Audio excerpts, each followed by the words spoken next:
čtvrté lidi. Minule se mi nepovedlo můj videjko a dneska si ukážeme třeba postavit barák. Dáme do čemín, bez zvuku a mám teda fejkový.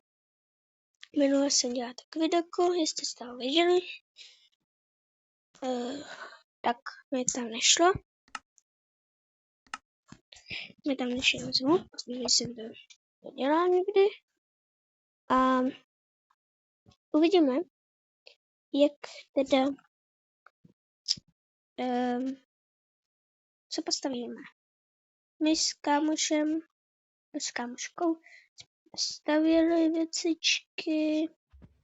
Tady třeba mám zabezpečený dům, McDonald, chatu. Vidíte, vás tam klidně i zavedu. Ty krásy jsem rozvedl dveře. To musíme opravit. Jako potřebuji hnědou. Tady hned mám na stěny. In this video, we turn this house into the safest place.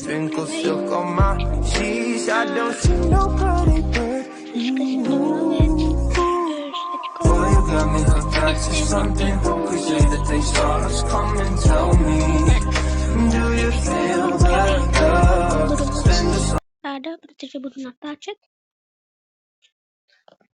s novým a tam už budu se živutkama, prostě a jdem se pustit do toho baráku, jak se stát. Tady to jsem vám ukazovala. Dneska uděláme z tady toho bloku. To už si vezmeme tady tu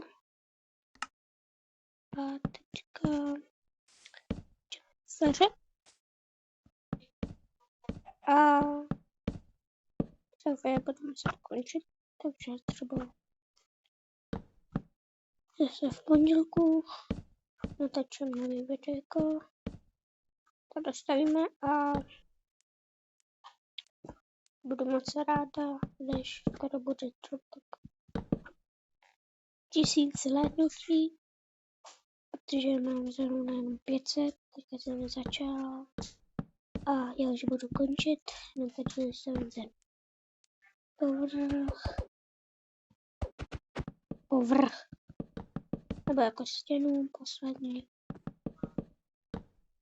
Tak tak čau, doufám, že se vám video líbilo a je budu muset končit. Tak pondělí nebo zítra, třeba večer. Tak